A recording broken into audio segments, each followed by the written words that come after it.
Ronan's back, slicing through the noise with a culture attack. Pop culture films in the world we see. Deleted scenes where the truth runs free. Take care, stay strong, we're breaking the mold. Be safe, stay healthy, let the story unfold. From watch parties, reviews to the news we spin. Deleted scenes, yeah, this is how we win. Take care, stay strong, we're breaking the mold. Be safe, stay healthy, let the story unfold. From watch parties, reviews to the news we spin. Deleted scenes, yeah, this is how we win.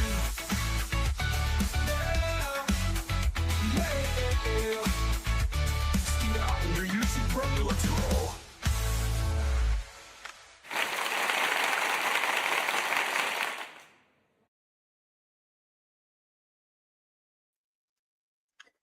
Good evening, ladies and gentlemen out there in YouTube land. I am Deleted Scenes, human being, American, and YouTube Ronin. I'd like to welcome you to tonight's episode of the Mystery Movie Night Podcast. I'd like to say hello to everyone currently joining us on X. I can't see you, but I know that you're there. And I want to say hello to some people who have joined us here in the live chat. All right, first off, we have FKHC 2005, sometimes known as Tim. Sergeant Giratina.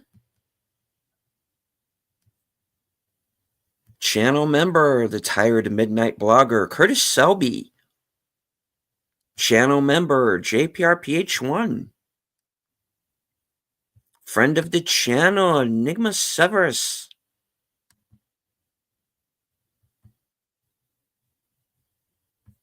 Tune the News is with us. Our man from the future, Sashi.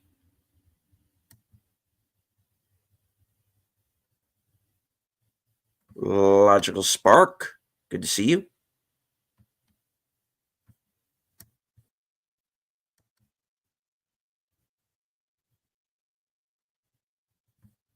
Friend of the channel, John Doe Juggalo, good to see you, sir.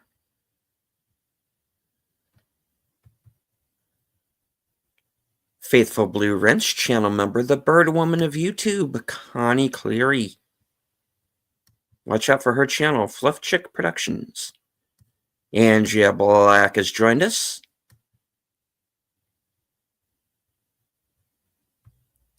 All right, cool. Awaiting backstage, my fellow panelist tonight, the most violent woman on YouTube. She twisted my arm. She sent me these horrific notes. And, well, that's how she got on the show, guys. So that's how it is. I have lived in fear ever since. Ladies and gentlemen, you know her, you love her. The reason why I know you're all really here, Sin's Corner. Listen, sir, I have a rubber band. I'm going to snap right at you. I want to see proof of these notes I've supposedly sent you. This is a big, strong one, too. Look how big this sucker is. So, don't make me use it. 2 point in that game. Right. Now my remote is broken. All right. Put that back. Hello to JPRPH1. Channel member, good to see you. All right. So, Sin, how have you been since the last time we were on together? Cold. It's cold. Yes. But other than that, pretty good. I have developed an addiction since 2 Sundays ago. Oh? Yeah. It's pretty serious. I'm addicted to K-pop Demon Hunters, y'all.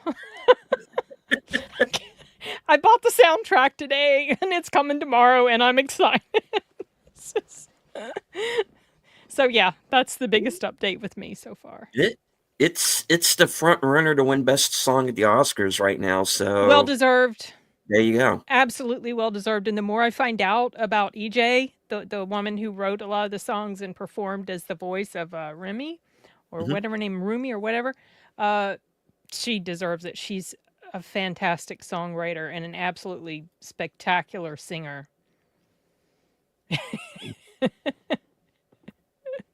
But yeah, it's really good. I I love it. I haven't not done a video review for it yet because I'm rewatching it in Spanish. So maybe after I rewatch it, I'll do one. So yeah, just had to get that off my chest, y'all. It's been burdening me. I guess I have to get around to actually sitting down and It's watching it. really I am good. so far right now. Yeah, it's I don't know. When my brother and his family were here in over the summer, my niece was apparently super obsessed with it. So she was like watching it on loop. I think my mom got sick of it, but I don't think my mom actually paid attention to the story. I think she just got tired of the repetition of what was on the screen. Mhm. But I'm gonna make her watch it one day. I love it. I think it has a really good message, and the story's decent, and the songs are great. The animation is good. I already enjoy anime, so even though it's 3D animation, it reminds me a lot of anime, and so I really really like it. So there we go. Hello to a name I am seeing for the first time. Basato. Good to see you. Welcome. I think is he on mine? Yeah, he is. I'm on yours. Baz Sato. Oh, I've seen. Okay, I've seen some of his comments on my video. At least one comment. I remember the name now. Oh, So, right on. hello. Welcome to the show. Welcome, welcome. All right. For those of you who may be new, and thank you to all of the new subscribers to my channel over the last couple of days. It's much appreciated. Thank you. I basically started this show out a couple of years ago. The first movie I saw was Spirited, and I did like this. It's a musical with Will Ferrell and Ryan Reynolds. So George Bush and Deadpool, ladies and gentlemen, in a musical. In Octavia Spencer was there for some reason. And I missed that. Anyway, one. I wasn't going to the mystery movies yet. So I did this little 15-minute out of the theater show about it. It's still up on my channel. You can see it's the first episode of this program.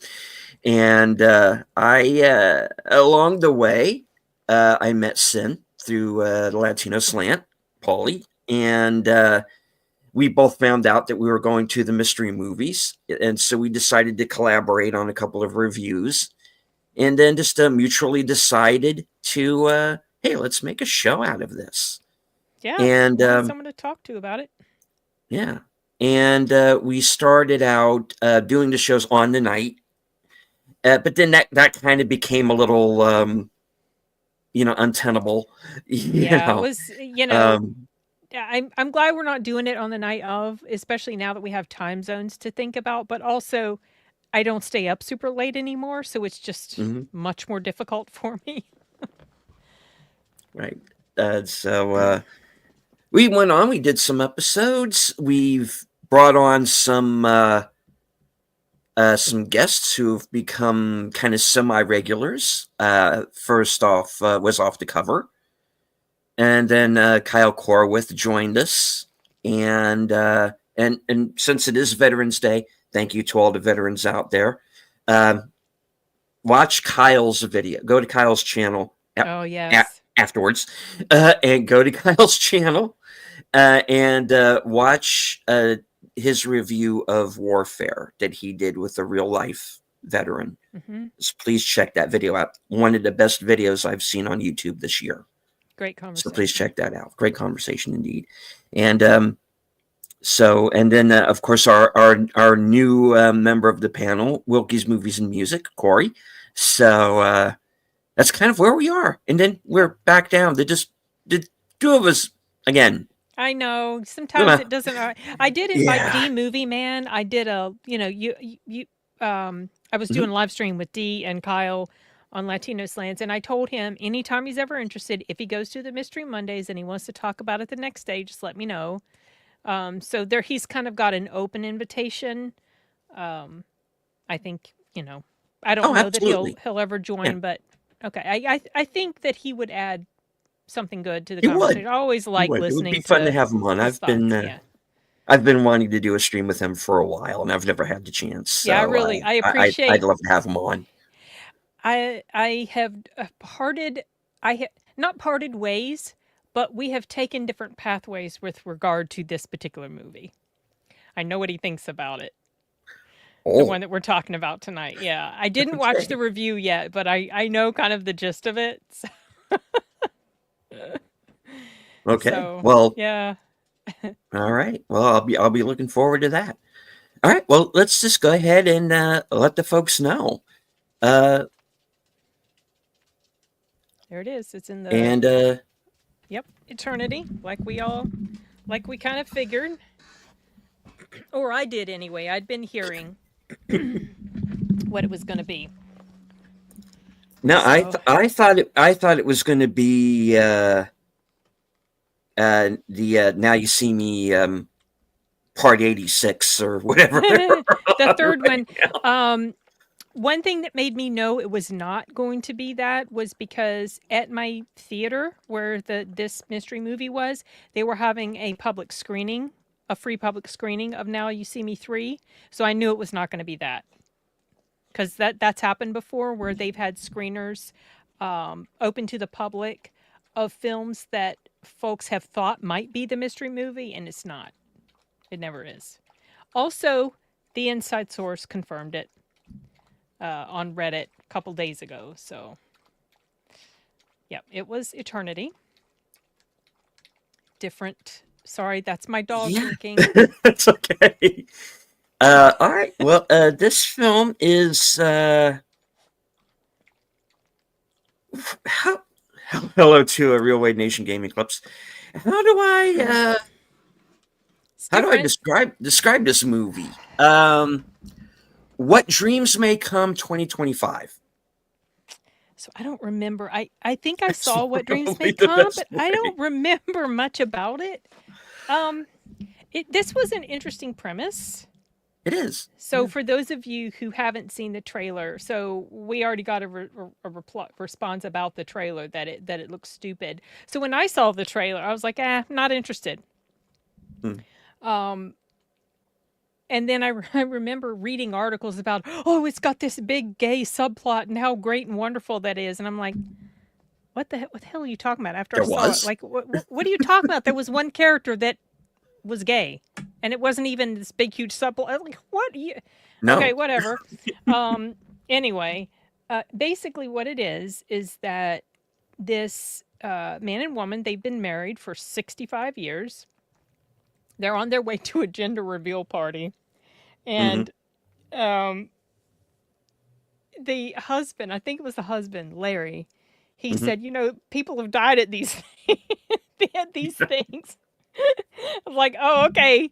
How are they going to have him die at this gender reveal party? And he chokes on a pretzel. That's how he dies. And his wife, Joan, has cancer. So her time is coming very closely, to an end. And Larry wakes up in this place and he's looking many, many decades younger. He's Miles Teller now. And he finds out that he is kind of in this in between place between death and eternity, where he's going to spend his eternity. And it's basically like the real world. He just has to make a choice, and that he's stuck with it. And he knows his wife is going to be dying soon, so he wants to hang around and wait for her. And he ends up deciding he's going to pick a spot.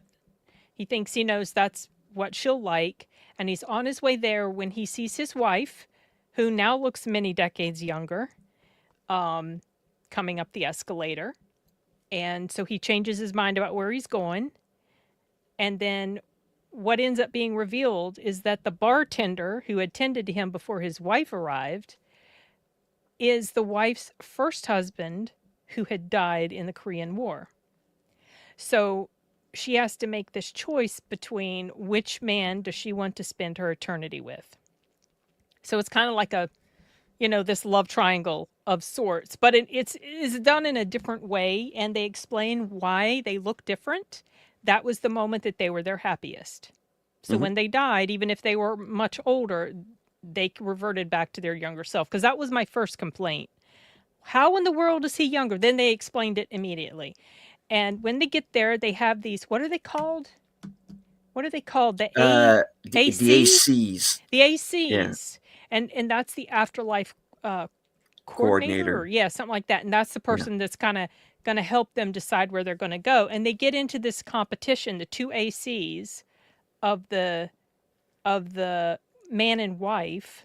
hmm They're in this battle with each other because apparently they'd been in a relationship. They And, have this romantic past. yeah, And which is all... these are not the two people that you would see together under any circumstances. No, but because that guy seems gay. For one he thing. does, because you think he is, Yeah, and then you realize that no, he just likes he likes black her. women. He likes Divine In this Joy case. Randolph. He likes Yeah. hefty black women. I really like her as an actor, actually. Yeah, she's really funny here. And she was hilarious. She won the Oscar a couple of years ago for The Leftovers. The which was Holdovers. I keep wanting to call it The Leftovers for some reason. She was very good in there. That Oscar was well deserved. Deserved. Yeah, agreed. Yeah.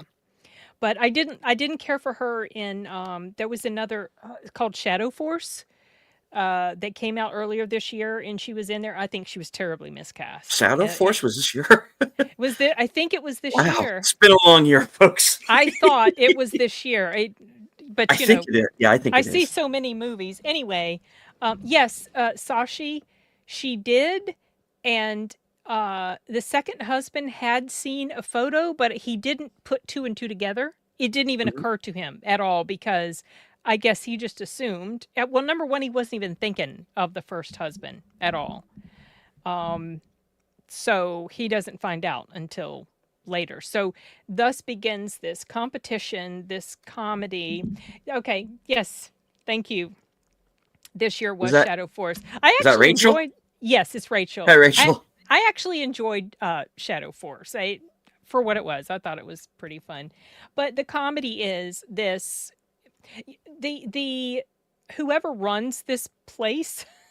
This place, I can't remember what they called it, but whoever runs this place decided to give an exception to this situation.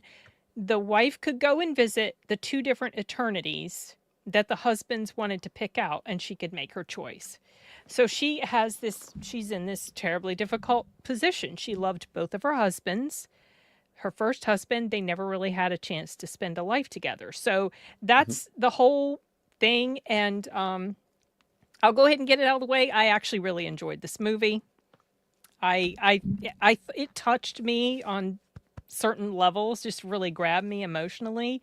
And I didn't think I would like it as much as I did, but doggone it, I thought it was entertaining and sweet and touching. And I know Dee did not care for it. So. All right. Well, this is it's a hard one to kind of quantify, because this is an A24 movie through and through, guys, and all the kind of quirkiness that comes with it, and it was very comedic. It was much more comedic than I thought it was going to be. There was a lot of laughter in the theater, and nobody. There was. No, not in my theater either. I saw no trailers about this. All I saw was the poster that we have on the poster art that we have up on the screen. Okay. D. Knew. Oh, here he is. Won't he? I'm sorry. Dee and I usually almost always see eye to eye about different movies. True. It's very rare that we part ways. I haven't seen your review yet, Dee, so I'm sure you had a lot of good things to say about it, because he's very balanced with his reviews. You guys go check out D Movie Man, subscribe to his channel, and watch his stuff. I want to be like D when I grow up one day, with the way I do movie reviews. But I know that he didn't care for it, and so I was like, well, I'm not going to watch his review till after I've seen it, and I have not seen your review yet, but I'm going to watch it. But yeah, Dee, you should have messaged me to talk about it. If you want to talk about it, let me know. I'll send you a link. You can join us Yeah, right now please. if you would like to. Because I don't know fully yet what Deleted thinks. He may feel very similar to you, for all I know. Um, right, well, should I jump in, or do you have any more? Those were like Go my ahead, please. I overall, don't want like to what I run thought over. about it. It subverted my expectations in some ways. Hmm. I thought that the initial choice that she made was okay. So she made three choices ultimately. I She thought that does. the first choice, I thought that was going to be the one, but I knew it wasn't going to be because I could tell. I've seen enough movies to know, no, there's more. There's a whole other act that's getting ready to happen. Hmm. Um, and I found myself getting a little frustrated with her, but then I had to remind myself, I can kind of get this situation that she's in and what she's feeling and struggling with, you know. And something Hmm. that I also liked was that the characters in here, they were not toxic in their relationship really with each other. No. And I appreciated that because if they had been, it would have been very easy for me to pick a side. You know what I mean? But I could see both. You know, I could understand the torment that she was going through. So I just thought it was very interesting setup Hmm. for a rom com for sure. Yeah. All right. Well, like I said, I went into this movie essentially So you didn't know anything what it was blind. about? I knew nothing, Oh, okay. and Okay. No wonder you were like, well, that was different. yeah, because I don't know how to describe it now. Because do I describe it as a romantic comedy because it has dramatic moments? Mm-hmm. You have this very original, almost Charlie Kaufman-esque view of what eternity is like, Mm. because there are parts of this movie that very much reminded me of like being John Malkovich, Okay, I um, haven't seen that yet. Eternal Sunshine of the Spotless Mind. Um, yes, I had my glasses, Enigma. Sashi to the rescue. No, I I, mean I no. just I just can't I just can't see with them. Now, no, no. This movie, this kind of it was not really on my radar. Okay. It was just it's. I had only seen the poster. Apparently, the trailer is before Back to the Future. I haven't seen. Uh I didn't go to Back to the Future, so I I haven't. did neither, but I don't I've Um, seen this trailer, but I don't mhm. remember what movie I saw it in front of. It was one of those trailers where um it wasn't anything that seemed interesting, so I watched the trailer. If it's something that I really want to see, I won't watch. I'll plug my ears, whatever. But I did watch this, so I did know. I don't know if it would have landed differently for me if I didn't know what it was going to be about. Yeah. I honestly don't know. Yeah. Couldn't say. So I went into this. I think the best way to go into a movie these days is to go in blind. And you know, case in point, I showed a friend of mine House of Dynamite the other Okay. night and told him nothing about it. And Okay. interesting conversation, which I'm going to go more into in my Oh, review, because thoughts about that movie. Oh, I felt I kind of needed a second person to bounce that ending off of. okay. Um, because spoiler alert for my review, I have different thoughts on the ending of that film than most critics do. Um, I may as well. That film pissed me off at the end. The ending Um, notched that film down way a lot. Notched it down a lot. okay. So Well, we can talk about that in a bit. But yeah. No, we're getting off yeah, track. We're talking about Eternity eternity. is the film tonight. Before I take us off track and go on a tangent again, yeah, like I said, I went into this blind, didn't know what to expect. Knew Elizabeth Olsen was in it, didn't remember Miles Teller. I'm sure I'm seeing Callum Turner in something, but I'm blanking out on where. I'm not. I know I've seen his Um, face too. I don't know where though. um, so That's really all I knew. Elizabeth Olsen's in it. Okay, she's cute. Fine, all right. I'm not really interested in the film. Doesn't look like something I want to see. But all right.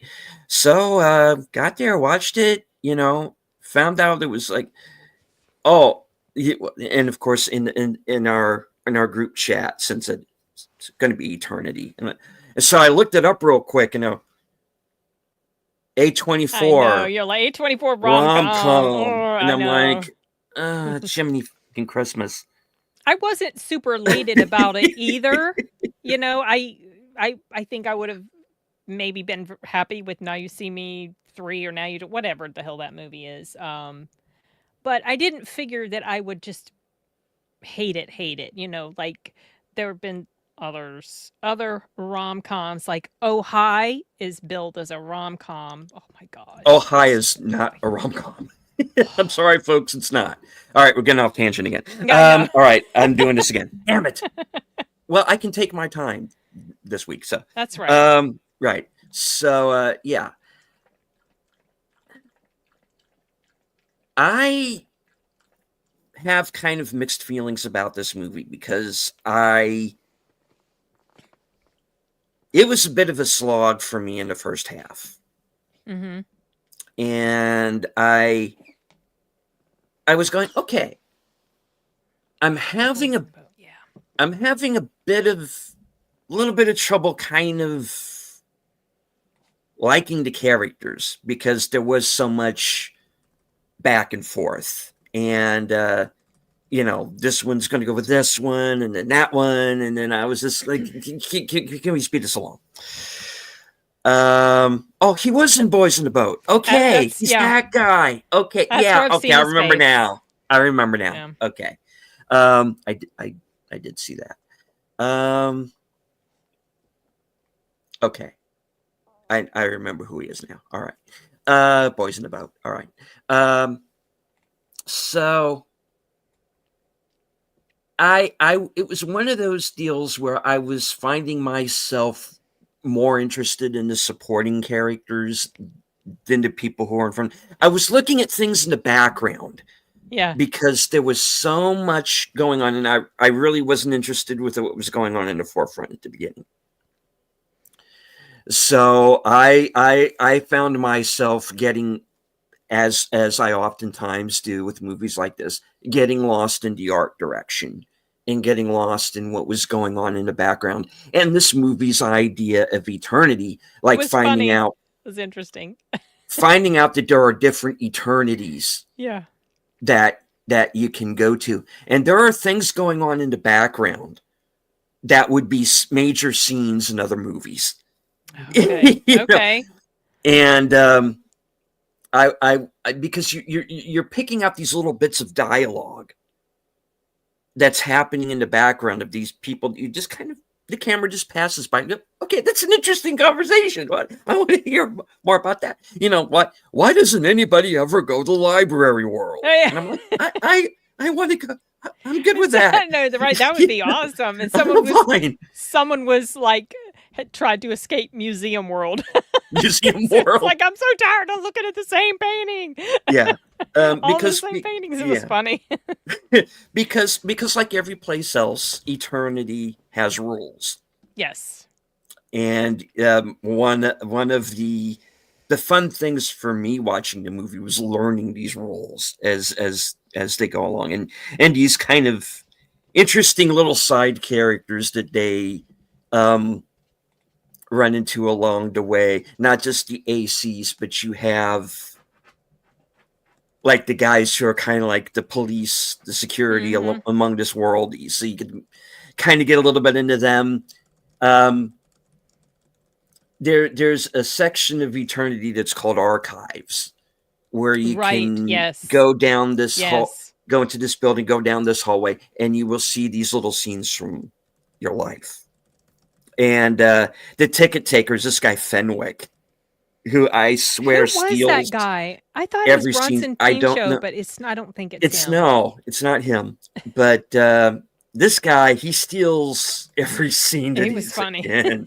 And I'm like, I kind of want to see a Fenwick movie now. But Yes, I was at first more interested in the world and what was going on because I was finding the main characters unlikable for the first half of the film. Okay. It just okay, they weren't vibing with me. But there's a point in every movie like this that either I start caring or I don't. And there was a point where I started caring. Okay. And then that's when the movie got. I think the movie works like gangbusters in the second half. Okay. But I think honestly, the first half is a bit of a slog. Okay. Not bad. Just I was having trouble. You were having trouble connecting to the characters. Connecting with the characters. Yeah. I was connecting more with the world that they were in. We didn't have much time to connect with them before they end up in the world, that we just see them as an older couple and they're kind of bickering. Yeah. We get the short little quick comment about her previous husband who died in the war, and then the old man dies, and then he's Miles. So we don't know them as those characters in that time of their life, so we at that point. But yeah, exactly. As the film goes on, you do. It starts to fill in. It's kind of like this, it's like, okay, it's dots. And as the movie goes on, it starts to connect the dots and it makes more sense. And you start to, as you're putting things together, because like this movie's almost like putting a puzzle together. It's weird. Like I said, it's why it reminds me of like a Charlie Kaufman film without Charlie Kaufman. And but that's, like I said, when they start to get more, is it the meta archives with that it help you? Like what was the turning point? That's what got me. Yeah. And it's just, okay, you're starting to see the backstory when you're finally starting to fill some things in, because like you said, you don't get to spend a whole lot of time with the characters before he dies and he's in eternity. And then she passes, and just as she's about to leave, she shows up, and there's the whole thing. And then you get that big reveal that Luke, Cal Turner's character, the bartender, is this guy who's staying in eternity, and you don't really know. Again, you don't know why he's waiting, and then you find out, he's the first husband, and then and then it becomes the whole triangle thing. Anyway, I am blathering like an idiot, but anyway, I had a hard time getting into the characters at first. I was more enamored with the world they were in wanting to walk through that. It was interesting, and the side characters, Divine Joy Randolph, Lord have mercy. I laughed a lot, pretty much every time she was on screen, because she was so funny. Just the little comments that she would say, and the look on her face, and her body language. She was funny to me. Yeah. So when did you notice the Marxism world? Marxism world, and nobody wants to go there. That one was one of the discontinued. One of the discontinued worlds, either because it got full, or I can't remember, one of the other things that they said might make a world discontinued. It was either there were too many people there, or it got folded into another world, or because there are several explanations that you're giving for how. Couldn't remember all the details. All right. There were so many funny worlds. There's a lot, because when you go to eternity, maybe we should explain this. There are different quote unquote worlds that you can go to. You have a week to make a choice. If you don't make a choice, then you have to stay in that sort of train terminal hotel looking area and get a job. It's basically like real life, Yeah. and Luke is the bartender because he's staying because he's waiting for Joan. He's waiting for Elizabeth Olsen to come back. And of course he has no clue that she's remarried in all of this because he's dead. He's in eternity. So he's decided to wait 67 years. Yeah. He waits for her, which is, or does he? As we find out during the course of the, because 67 years is a long time. Did some things to pass the time. Westworld, Future World, kind of like that. And there are these, like I said, there are these different worlds. There's Beach World, and then you have World. like the Mountain World. Wasn't there even Realtor World or Realty World or something? Realty World. There's everything. So everything has a world, and everything. Museum World. Museum World. So you can, and you pick whichever one, and then you have to spend eternity there. That's the rule. And if you then try to get out, if you go through the red door, they'll catch you, and then you end up in the void, which is black nothingness. Yeah. So that's what's at stake. That's why it's so important to make the right choice for your eternity. Mm-hmm. So when they started taking the time to go into the characters and explain their backstories, explain the world a little bit better, that's when I started to get interested. And like I said, the first half for me was kind of, like I said, a bit of a slog. I don't know if I want to like this, and then there was, like I said, there's a point where I got into it and I started caring. And one of the things where it started to work for me is every good movie has rules. Yes. And whether or not you stick to those rules usually decides what kind of a movie it's going to be. This movie makes rules and it sticks to them. And everything that is brought up comes back. And everything is connected. Because it's like, for me, it was a bit of a jumbled mess for the first half. But then you were starting to get these little callbacks. And you're like, okay, well, what? Everything that I was starting to question in the first hour was starting to get explained. Okay. All these little connections that were starting to happen. And then that's when it finally kind of started to click for me. Okay. And I actually kind of like this movie. Right? In the end, it very oddly, it's a very odd film. It's like I said, it's quirky. It's very Charlie Kaufman-esque. I don't know how else to put it. I was thinking about being John Malkovich throughout this entire film. And although this is not as dark as that,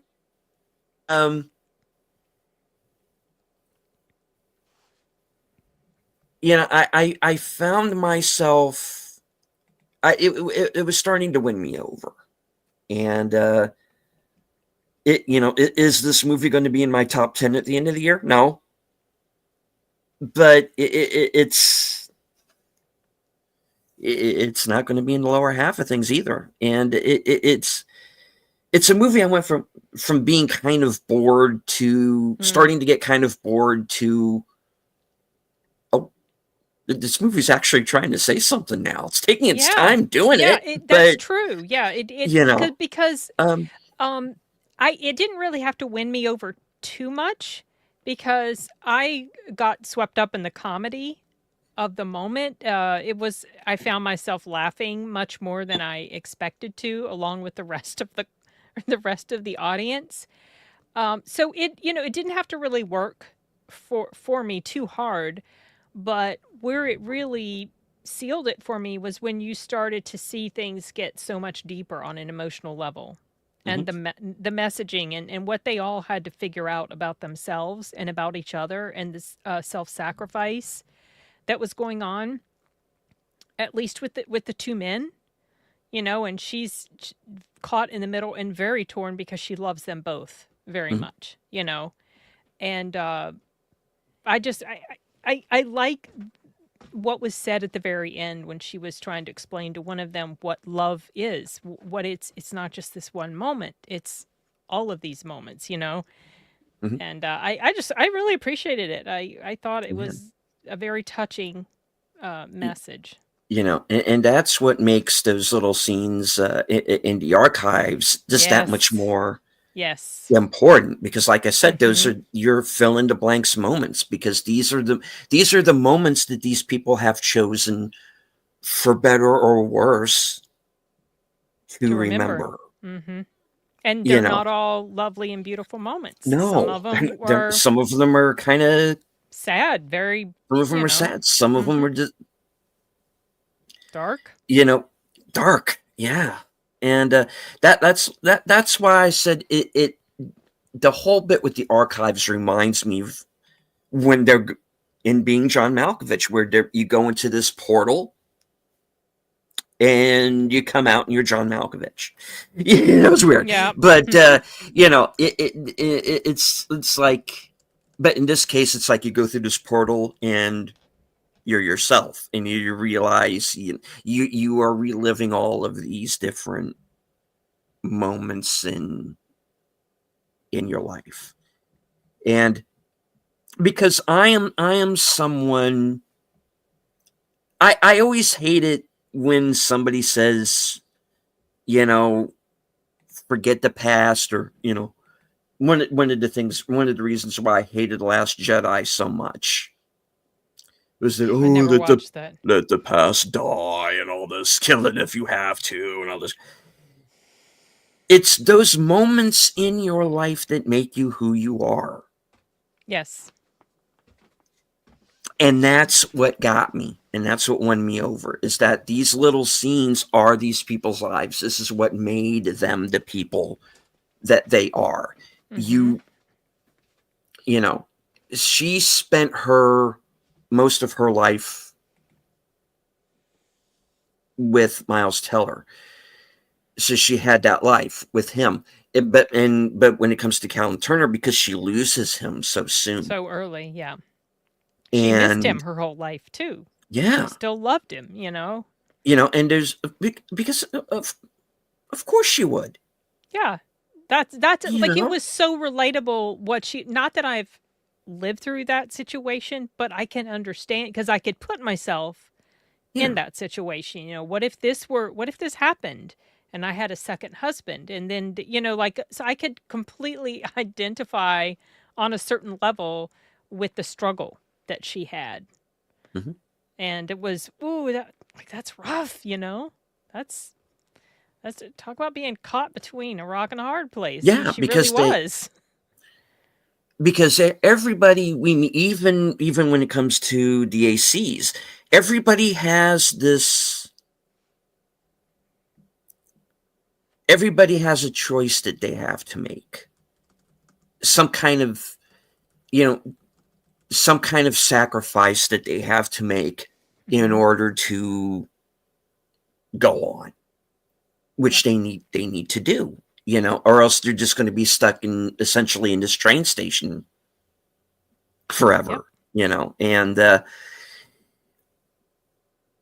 while here and there, that's not a bad thing, because it's kind of a fun world to kind of walk through. That's it. Yeah, but I There's imagine kind of like, after. there's a part of me that wants to be an AC, but then again, where, and I'm no spoilers. I don't want to give away the movie. Where certain characters ultimately end up Hmm. is where I would want to go, and I know I would. Um, if Library World were no longer an option, I would go where certain characters end up going by the end of the movie. So it's kind of like I went from, oh God, these fucking people make a decision already, to, oh my God, I totally understand them. Yeah, because they're doing what I would do. If you rewatch it, if you ever rewatch it, you may find that first half works better. A little bit better. Yeah, because now you've connected with them. Yeah. So this was a movie that snuck up on me. Okay. It really is. And like I said, a second viewing of this might be better for me. But I might rate it a little bit higher. But not that I'm not recommending it. I am recommending the movie. I'm just saying that same. You might have just stay with it. Yep. Have faith. Let them take you by the hand. See it through to the end. See it through. And anybody out there, anybody who sees this video, if you're a Charlie Kaufman fan, you're going to see some parallels to his films, for sure. Because that's what I kept thinking through the whole movie. It's very Charlie Kaufman-esque, especially in the second half. But yeah, so I was it won me over. Okay, that's good. I wasn't sure because we didn't really talk about how we felt. No. So I didn't know if you were going to talk about everything, all these problems you had with it, and how unlikable everybody was the whole way through, and how frustrating. It's frustrating at first with with in particular the characters, but as you get to find out about them, and then you realize, oh, okay, they're trying to figure things out, right? And also, you're meeting them at this extremely stressful time. Yes, like they've died, and they figured out, not counting her first husband, they have only a week to make this decision about what they want to do forever, for the rest of everything, and then all of these. Life events that had happened that, like you said, shaped them into the person that they are. And so you're not seeing them at their best moments. No. Like the two main, like Elizabeth and Miles, you're seeing them at a very, like, a pretty bad time. Because, it's, you're watching people who are playing catch up because number one, they got to figure out that they've died. Number one, and then, like I said, a week to kind of figure out the ins and outs of this world, and then they have all of these decisions that they have to make. Because why? Because all of these different eternities are trying to sell their eternity. Yeah, and that's the other thing. Is it's funny. And you have So within the world is not only do you have the ACs, you have, we know that there is some sort of overseer, if you want to say it's God. Okay, that's the implication. But you never really find out because I am the creator. That never happens. No. You never find out. But it's the one question the movie doesn't... which is another interesting thing. Is this movie does not force any opinion on you. It is trying to appeal to everybody, and are there a couple of, are there some jokes in the first half that for me didn't land? Yes, but that was because it was like, a matter of my own personal taste, because there are people, who were in the theater with me who were laughing or not at various times. Mm-hmm. So there's humor in this that, either it's going to work for you or it's not in the first half of the film. And then when it starts to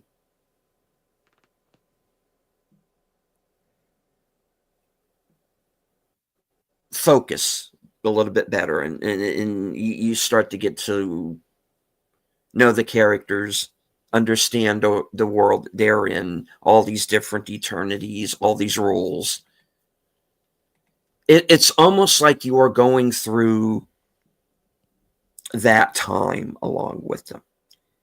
It's like, when he towards the end, when Miles is rushing to the train station to see her before she leaves, and that one guy walks up to him, that one of these recently deceased people runs up to him and is like, dude, your AC will explain everything. Yeah, no, he's starting to fit in now. Yeah, he's come full circle. He gets it. Yeah, it's like I've been here a while. I get it now, and you get it along with them because now you have been in this world a while with these characters. So it's just like, and it's odd. It's this movie that I started out thinking, it's going to be a bit of a slog. Be terrible, yeah. No, I'm with it. I'm here. I'm here with these people. I get it. I get this world. And, I think I can. Every once in a while, there's a movie that will come out where, and it's usually like a science fiction film or something like that, where I want to walk around in that world. Blade Runner is like that for me, as bleak as it is. Oh, it's such a world. But it is a world, and you feel like you can walk around in it, or at least I can. And it's like I feel like I could make a life there. I could survive. Get into some film noir adventures. This is just kind of, young me watching that movie at a far too young an age, because I was never allowed to watch R-rated movies up to a certain age, but I was always allowed to see Blade Runner. Yeah. So, very impressionable. But the point is that every once in a while, a movie gets made where you feel like, I would like to walk around in that world. I would like to walk around the world of Blade Runner. I would like to walk around Middle Earth. I would like to walk around the world of eternity and maybe sample all of these different worlds. Each eternity, but if you were living there and under those rules, you wouldn't be able to. No. But I'm curious as to, I would go to each one of those booths and talk to them. Get that broshure. Give me the brochure. Tell me about your homeworld, Russell. Tell me all about Sunshine World. Tell me about it. Okay. Hollywood Land. Oh, it's discontinued. Okay. Was there one? I didn't. Never mind. I didn't. No. Oh, okay. But, could have been. There might have been, because there's so much stuff going on in the background. Yeah. There are so many different posters and stuff of the different worlds, and there's all these different booths. It's like this big huge market. It's like like a big convention, a trade convention is what it's like. A trade convention, exactly. Yep. Yeah. Yep. And that's what I was thinking of, a trade convention. Yeah. It's very much like that. I didn't see one, Sashi, is there but an anime world? maybe. I wouldn't have been surprised. Oh my gosh.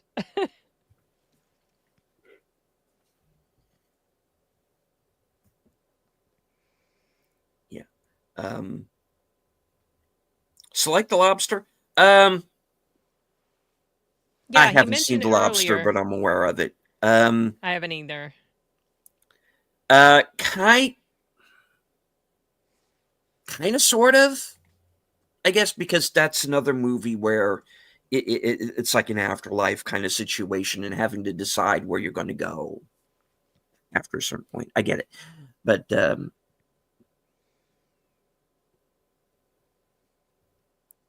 yeah, it's an interesting one. It snuck up on me, and Yep.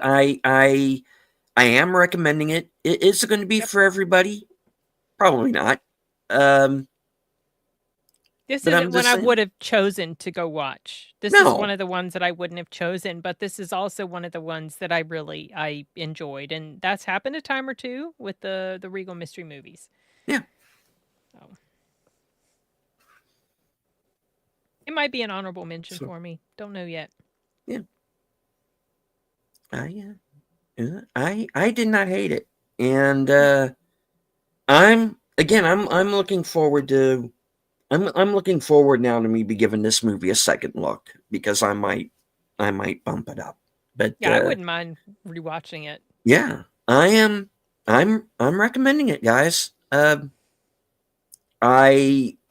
It's a very interesting take on the The afterlife. Afterlife, yep. It's one that we haven't seen before, Nope. and Very unique, very original. very yeah. Yeah. And I mean, with obviously takes parts of different things we've already seen, like these love triangle things and people being alive after death and what happens to them, but it's like it just mixes it in this very interesting and unique way. So, I definitely recommend. Yeah, I heard that too, Enigma. Mhm. Yeah, that's right, Sashi. It is. I did not hate it. That is high praise from Deleted. For me, when I say that I didn't hate, so a lot of times I'll do a review, like let's say one of my more recent ones, Predator Badlands, and I'll say something like, I didn't hate it outright, but I didn't love it either. So for me to say I didn't hate something basically just means it's not going to end up on my worst of the year. So, Mhm. but speaking of Predator, the more I see people act like that film is the second coming, the more I'm starting to dislike it. I've already lowered my score for it. Anyway, yeah, but that's cool news about the Mummy. I've heard that they're not going to that they're basically retconning the Mummy 3. It's just not going to be a factor in this storyline. We'll see. We'll see. Yeah. But they need to get cracking. Yeah. Because neither one of them are super young, and I know Brandon's had a lot of issues like back or whatever, like he's injured himself, and if he's going to be doing anything that involves any sort of action stuff, even if he's not doing his own stunts, which he won't be, he's still going to be moving around in certain ways that he could slip a disc or something. So they need to get started. He needs to lose some weight. He needs to get into better shape. So yes, there we go. That's my take on Brendan, and I love Brendan Fraser, but he can't be looking like he is now playing in The Mummy. It won't work. It won't work for me. Well, we'll see. I think he didn't realize until kind of recently just the fan base that he has. Oh, he's a great and the goodwill that he's garnered over the years.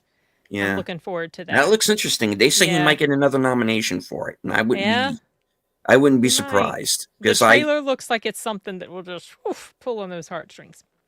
I think this year is kind of wide open as far as the nominations themselves are concerned.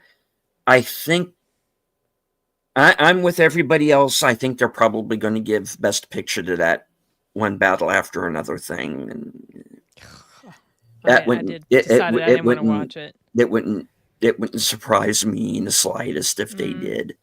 Of course.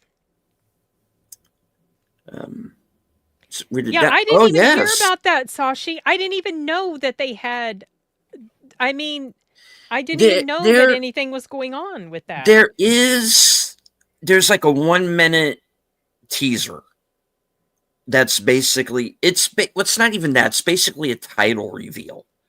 Okay. It's just letting you know. I haven't seen anything about it. We're back. Sashi's the first I've heard of it. Him sharing the news. I've seen it. So yeah. Well, I'm gonna be there. I'll be watching. Oh yeah, for sure. So I love minus one. I'm looking forward to it. So definitely. All right. So before we go on with other thoughts, what final thoughts on Eternity? I'm not one for rom-coms, and like I said, this is not one I would have chosen to see on my own, but I really enjoyed it, and I do recommend it. If you like rom-coms, definitely check this out. If you like afterlife sort of movies, obviously check this out. If you like Miles Teller, Elizabeth Olsen, whatever, I can't give you a not recommend for this like I have given a couple of my movies lately, a couple of movies I've seen lately. So it's refreshing to watch something that you can say, I really enjoyed that and I recommend. Yeah. I'm recommending this as well. I think, as I said, I think a second viewing might actually bump it up for me. It's very Charlie Kaufman-esque in a good way. Thought the first half was a little slowish, but it picks up. And I really started to care about the characters more. And once the movie actually stops to start to explain things, and this one, I related to this one in a way that I wasn't expecting. Like I said, I went into this movie blind, knew nothing about it, and came out of it kind of surprised. Nice.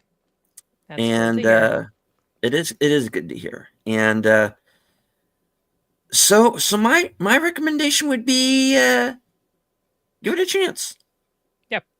Give it a chance. You might find something in it to as I did, might find something in it to latch onto, because it goes into it in an interesting direction. It's deeper than your typical rom-com.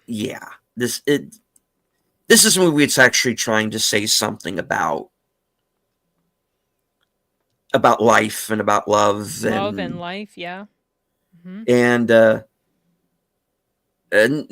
a real original look at the afterlife that I had a lot of fun with and want to walk around in. So yeah, that's good. That's good. I'm glad you enjoyed it. Yeah. It's a movie about kind of makes.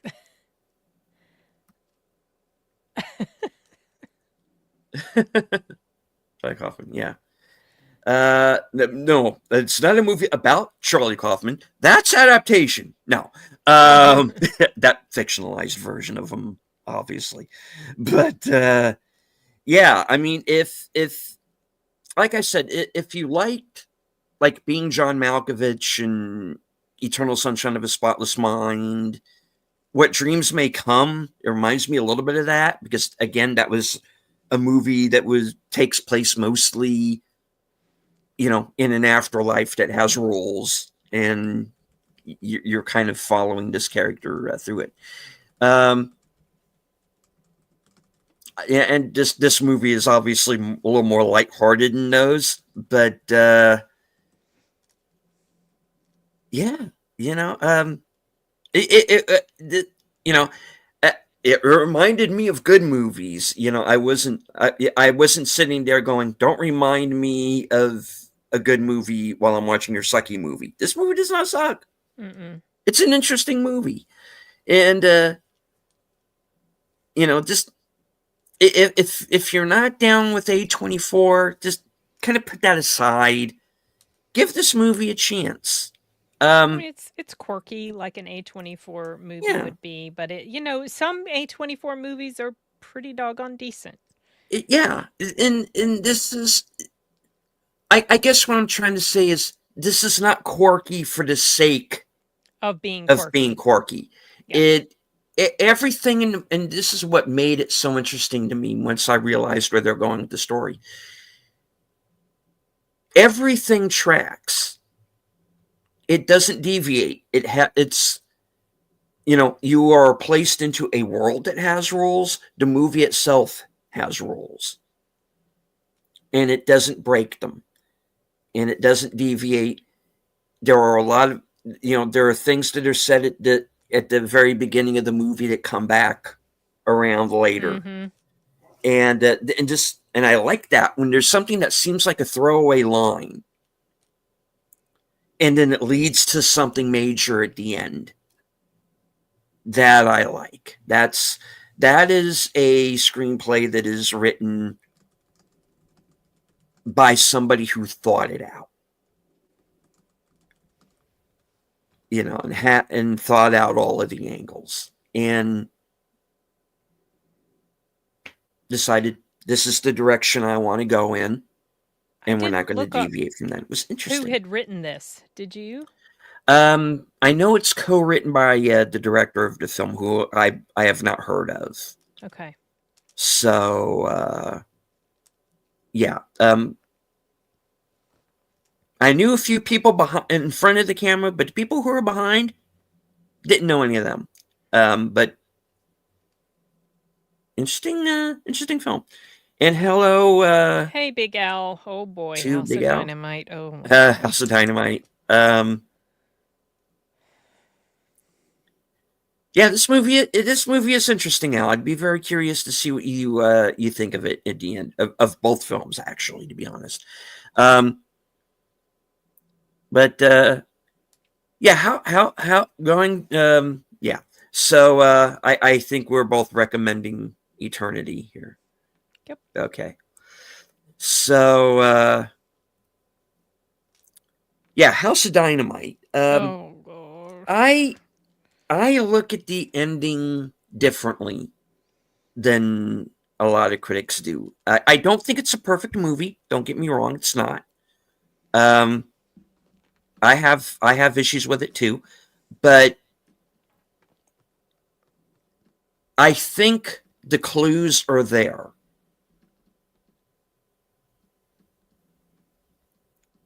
Without going into spoilers, I think that even though it doesn't spell it out in big block letters, I think it tells you everything that's going to, because I think in the end there's only one thing that can.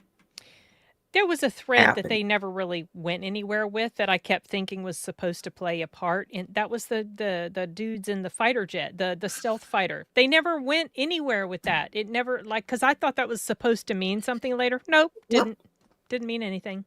You don't see it, but you know where they're going, or at least I have an idea of where they're going to end up. I thought they were going somewhere with Willa Fitzgerald's character, because they kept cutting back to her early in the early half of the film. It was she goes nowhere. Such an ensemble cast. It really doesn't go anywhere with many of the characters. Like the dude with the briefcase that was running down the street, I kept thinking he was going to have a pivotal role in something. And basically, I love this movie up until the non-ending ending.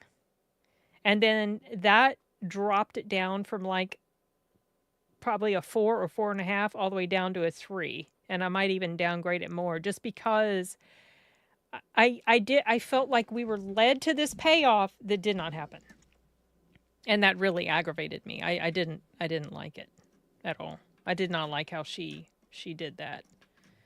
This movie is getting high praise from most critics, so if you really enjoyed it, I don't think you're taking too much of a departure from the rest of people who have seen it, like official critics, and I think the audience really enjoys it for the most part. It's got very solid ratings.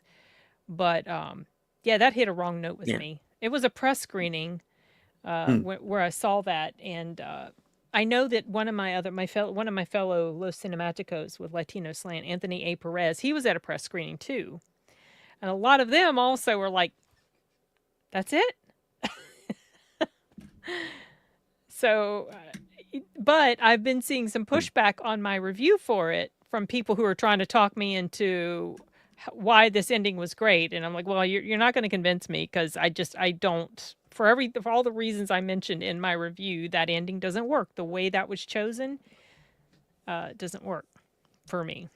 No, I understand. It's not a movie that's going to work for everybody. I went into it going, okay, I might hate this by the end of it, and I might be just as I might want to go in with torches and pitchforks and got it. But then much as I thought I was going to go into this movie with torches and pitchforks and just die, you bastard, and again, kind of came out actually enjoying it.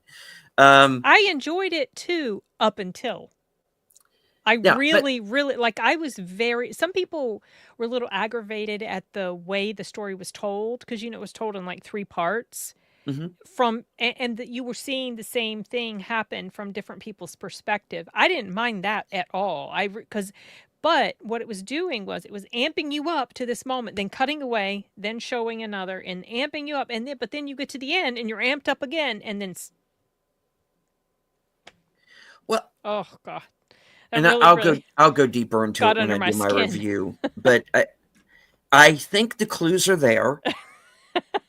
And what if K-pop Demon Hunters were in it? That would have been interesting to have like these, animated Korean with awesome girls songs, and it would have been so much better. I feel like I know what happens, whatever, but it didn't feel like it was complete. It felt like it was half baked. And it felt like the director or whoever wrote it, whatever, it felt like she or the writer just didn't know how to actually bring this to a successful end. So let's just give you this this supposedly open-ended, and you got to figure it out for yourself, and whatever we're not going to show you doesn't matter. It just didn't feel like a normal. It didn't feel like a normal story construct because it wasn't. And sometimes that can be good, but in this case, it was not for me. It's a what if. It's not a movie. Again, my opinion. It's not answering the question; it's asking the question, and it became pretty clear and from the very beginning. much a movie about: are we prepared for something like this? Hell, we're not even prepared for an EMP strike. You find out during the course of it. No, maybe we're not. But I thought it was interesting in that way. But I understand. Okay, again, a movie that's not going to be. I say this so many fucking times now. Is that okay? It's not going to be a movie for everybody. When are we going to have a movie for everybody? Can we get back to that? There's not very many movies that would be for everybody. I mean, a broad appeal, I guess. I mean, I recommend the film if you want to see some fantastic acting and some really psychologically terrifying thoughts, like presentations or possibilities. But I just also want to caution anyone, don't expect to feel like there's been any sort of resolution or any sort of satisfying type of conclusion to the story. So you might be frustrated. Yeah. Spirited is for everyone. Good afternoon. Yeah. Spirited actually, since I brought it up at the beginning of the show, Spirited actually was the movie that year that kind of snuck up on me, because it was, again, a movie I knew nothing about, didn't know what it was going to be going in, and then starring Will Ferrell and Ryan Reynolds, and I was like, fuck. Yeah, Will Ferrell's enough of a turnoff for me. I usually avoid stuff he's in because he just doesn't do it for me at all. And then you're getting this kind of okay, his character turns out to be Ebenezer Scrooge. Okay, it's like a Christmas story, So right? it's Christmas Carol, basically, where Ebenezer Scrooge, although you don't find out that that's who he is until like about halfway through the movie. And he has come to Ryan Reynolds that you gotta fix your life because this something cataclysmic in his life is going to happen if he does not change his ways. And yeah, kind of night before Christmas Carol. Yeah. Yeah. And what I thought was really interesting about it was it really slammed cancel culture. Too, because, you know, something happens in the third act where it kind of takes a dark turn and you lose one of the characters because of cancel culture. And you're like, oh, yeah, okay. You know, yeah, this movie's trying to say, actually, again, like kind of like this one, it's got something to say, you know, and that it kind of surprised me. I still think it's too long. It did not need to be 2 hours and 7 minutes. Oh, that long. You know, and it is a musical. So you gotta, even though that's also a hard sell most of the time for me. Even though the good afternoon part that he's talking about, that part is good. And yes, that was like I said, once every year there's a movie that I know nothing about and I wind up seeing it, and it turns out to be pretty decent, because there's this thing that I used to do and something that I kind of want to go back to doing. Just, I just really haven't had the encouragement. Was every once in a while I would say, whatever movie starts at 7:00, regardless of what it is. And it was kind of like an arbitrary time, but because I knew I I have the night. I've already had dinner, go to a movie, 7:00. And just pick whatever starts at 7:00. What if there's multiple ones that start at 7? Let's pick one. Just pick Decide. one. Okay. And just pick out what looks interesting. And so I started doing that. And one time I picked Nutcracker in the Four Realms because it was the only movie. Oh boy. I would have just said hard pass for tonight. Yeah. And so I went to go see Nutcracker in the Four Realms. So, a bunch of kids and soccer moms, and then my happy ass in there.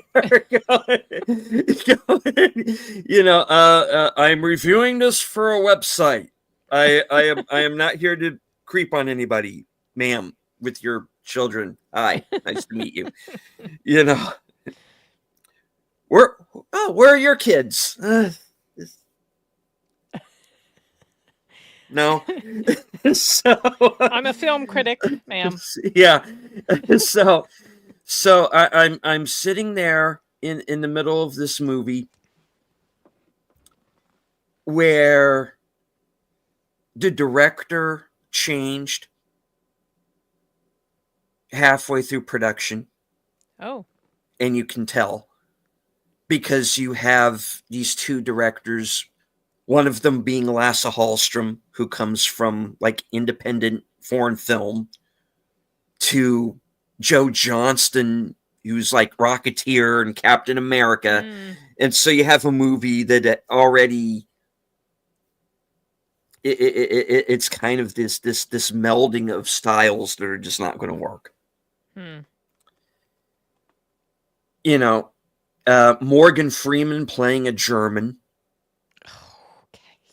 Not kidding. I'm like, Herr Oberdorfer. And I'm like, what the fuck? No, okay.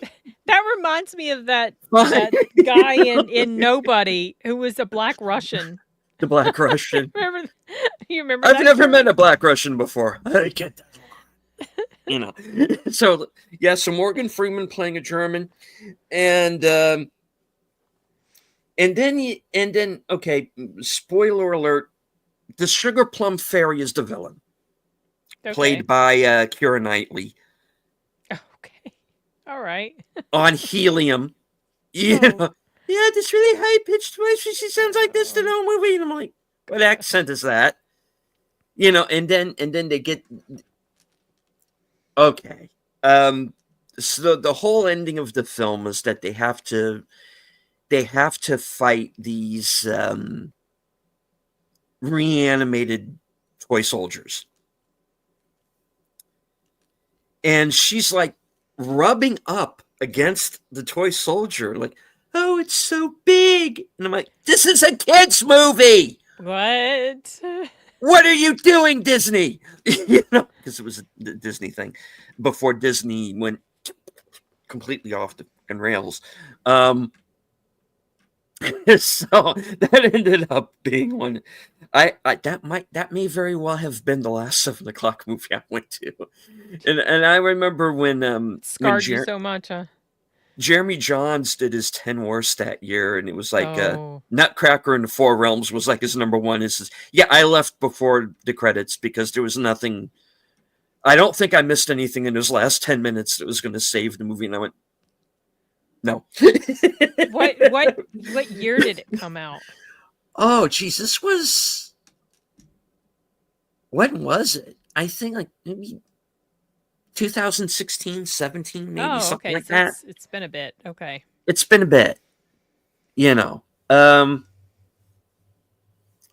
It's just like this odd movie. Can I explain it? No. Morgan Freeman's German. Just saying. Okay. Yeah, I'm glad I didn't see that one. 2016. Yeah. The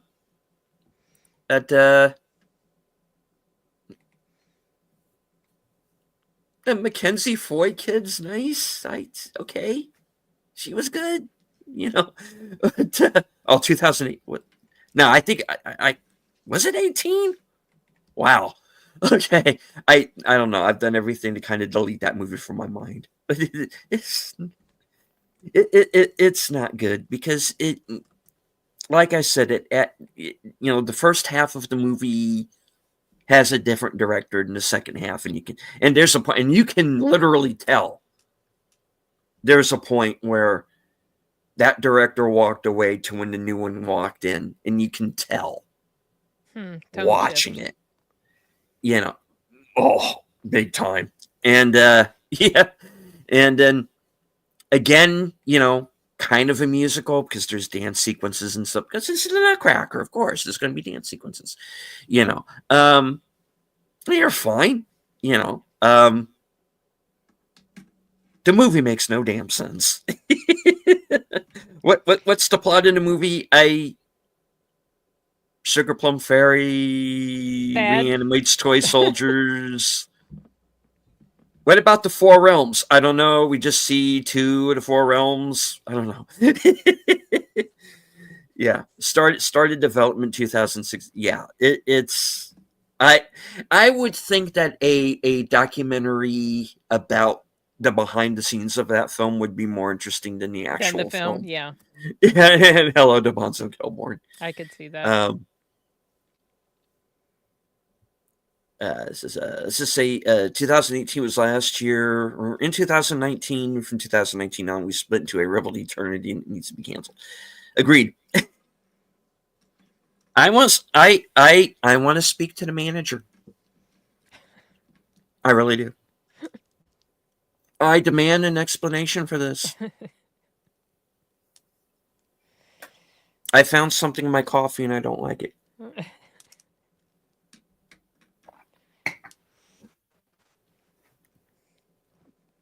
Oh, no. Okay. So I was like, do I have to carry the rest of this stream since you passed away? I died! Oh, my God. So, in short, Eternity Give it a chance. Go see it. It's good. Bonzo, we're talking about Eternity. We're Eternity. pretty much wrapping it up, but Yeah. that was the mystery movie. It's a recommend. It's an interesting spin on rom-com and afterlife type of movies. So yeah, I enjoyed it. We both enjoyed it. Snuck up on me. Yeah. Then you can go to Library World deleted, Sashi says. Yeah. So they said that. Why doesn't anybody want to go to the Library World? No, why? I'm fine with that. I'm good. And you would think she would want to check it out because she was a librarian. She was a librarian. Exactly. Yeah. So interesting. Surprisingly interesting movie.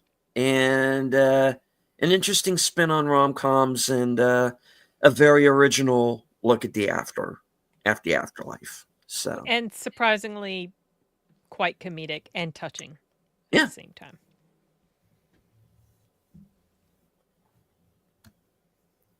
You could all be choosing Movie World. Yeah, that'd be cool. I was thinking something like that too. That'd be cool. It's almost like that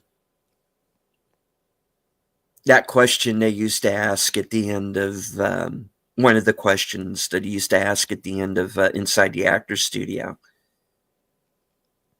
When you get to the pearly gates, it's like,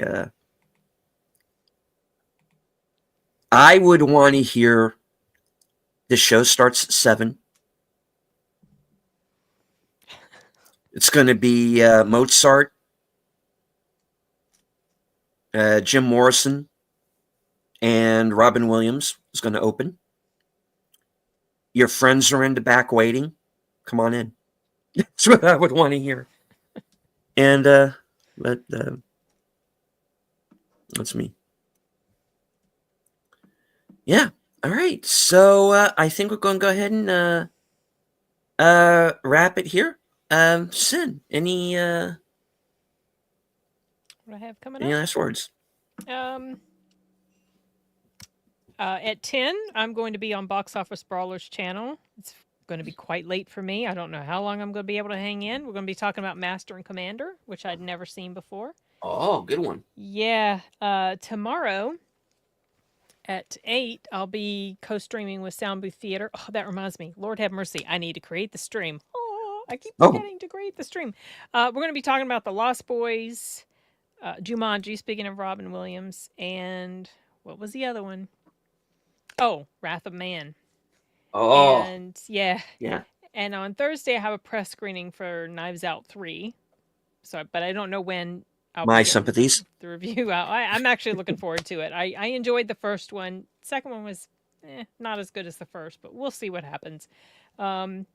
And I've got different reviews I filmed, but have not edited them all yet. So I have no idea what review I'm going to have coming up later this week. So that's what's going on with me. I'm actually a big fan of Master and Commander. It was my number 2 behind Return of the King that year. And I liked it because it reminded me of the Horatio Hornblower miniseries that was on A&E. Okay. Because it's the same time period. So I actually liked Master and Commander quite a bit. I wasn't bored at all. I was on the edge of my seat the entire time, and that's like a 2.5-hour movie.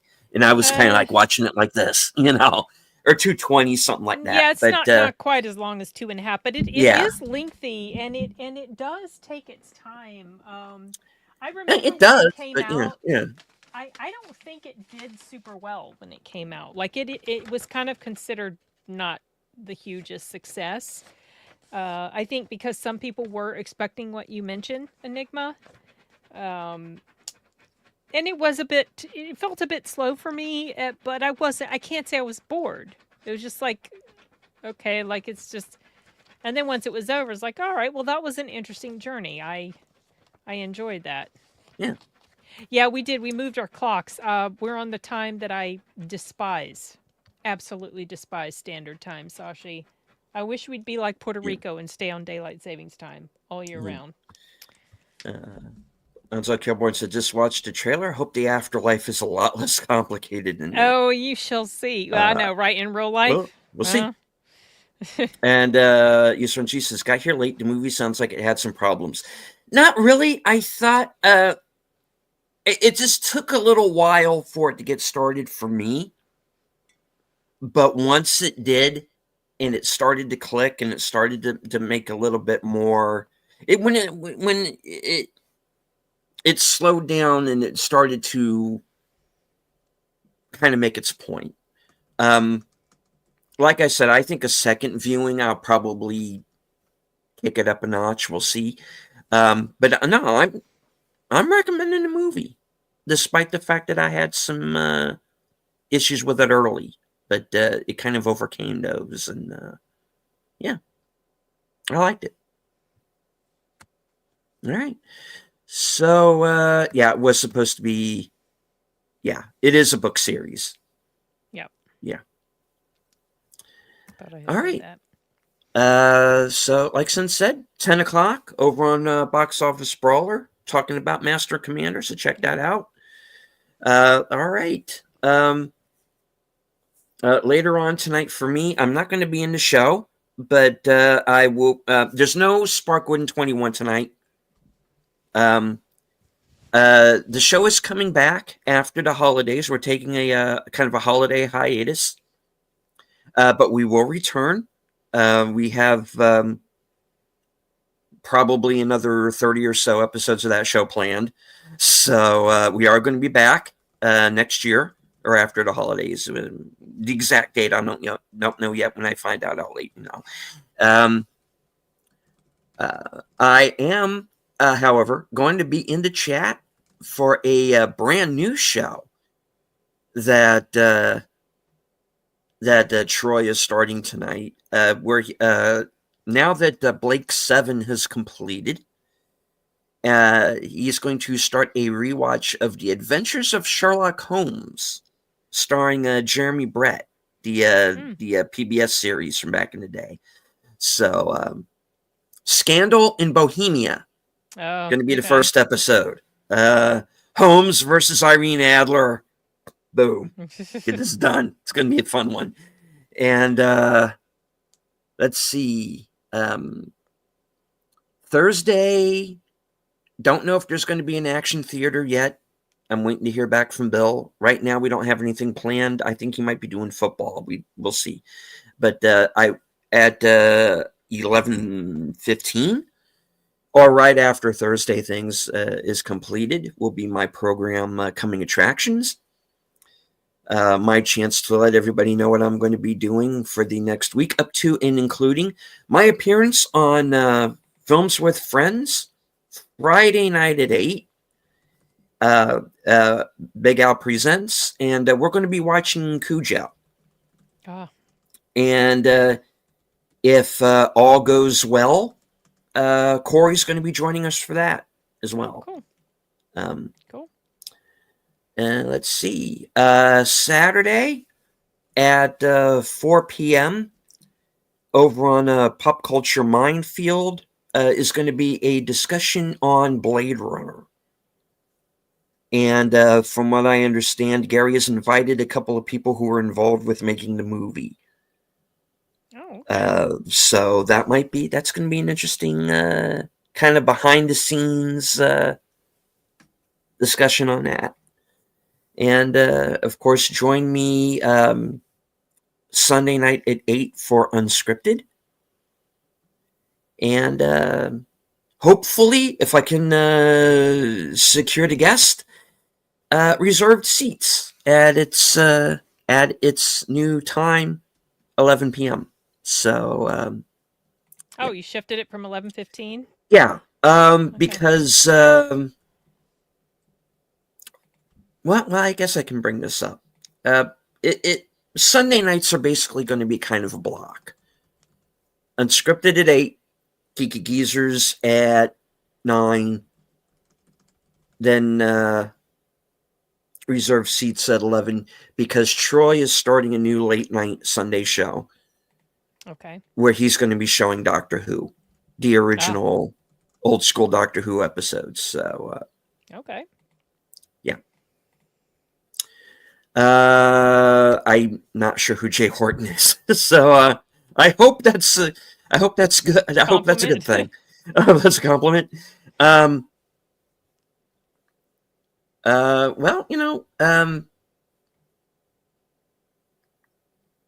I used to get this actually happened a few times. I used to get confused for Christian Slater. Really? Yeah, Okay. back in like the late 80s, early 90s. Yeah, because Okay. there was kind of a resemblance. I kind of had a similar hairstyle, and if you ever saw Heathers, I had the same jacket. Did see Heathers? Yeah. Yeah, so I did very much resemble him from that film. So yeah. So Jay Horton, I hope he's a good guy. I hope it's a compliment. And we don't. Jay Horton guy. Fuck that guy. Yeah. Face isn't coming to my mind right now, so I have no idea who that is.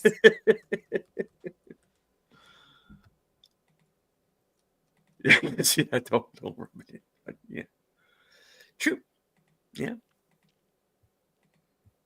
All right. Blade Runner looks very good. I think they're leaning to the fact that everyone knows it's a remake. No, Blade Runner's not a remake, dude. We're talking about the movie from 1982 with Harrison Ford. Yeah. Unless there's something we don't know. I missed somehow. No, I guess he might have been mistaken. Okay. No worries. All right. Well, that is the show. Eternity was the movie. We're recommending it. Give it a chance. Check it out. You might find something in it to enjoy, as I did, because I went into it blind and I had no idea what it was. Jay Horton is an indie movie maker with a YouTube channel. I like him already. Talks a lot about how to navigate the indie world. Cool. Yeah, no worries, Enigma.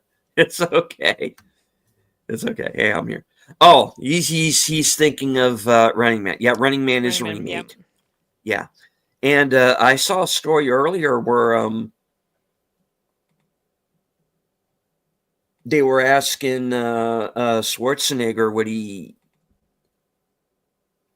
thought, and he says it's the only movie that he's ever done that he thought should be remade. Okay. Well, it wasn't super accurate to the book. His version, no. Yeah, no. It's not my favorite Schwarzenegger movie. I remember seeing it in the theater. My dad took me to see it. We were at the beach, and it was like, I can't remember, like Christmas holiday, winter break or something. And I remember that they went to go see Dirty Dancing too, that same time that we were there. And I remember feeling pretty underwhelmed by Running Man. And I was bummed by that because I really liked Arnold. I know. Yeah, but Running Man is going to be the big movie of the big new movie of the week. So November, yeah, I'm going to go see that on. I was going to go see that Thursday, but it conflicted with my press screening, so I decided I wanted to do the press screening instead. So I'll be seeing Running Man early Friday. Mm-hmm. And those of you who've watched my channel know that I've brought up Curry Barker's movie Obsession. And the news on that this week is that that's been picked up by his feature. They're going to distribute the film. So it's going to go wider.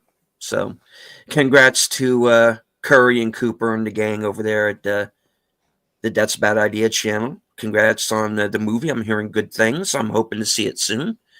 So, yeah. All right. I will close this out with my final words from HQ. And all points north, south, east, west, and beyond. Good night. Take care. Stay strong. Be safe and healthy, because this is how we win. Thank you, Sin, for coming on with me tonight. Yep. Thank you to everybody on X. Thank you to everybody in the main chat.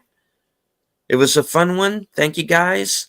And catch you on the flip side. Bye.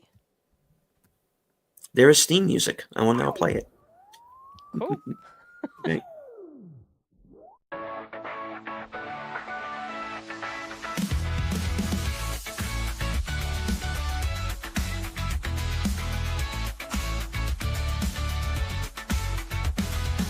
It's even odd when Ronin's back, slicing through the noise with a culture attack. Pop culture films in the world we see. Deleted scenes where the truth runs free. Take care, stay strong, we're breaking the mold. Be safe, stay healthy, let the story unfold. From watch parties or views to the news we spin. Deleted scenes, yeah, this is how we win. Take care, stay strong, we're breaking the mold. Be safe, stay healthy, let the story unfold. From watch parties, reviews to the news we spin. Deleted scenes, yeah, this is how we win. Yeah, yeah.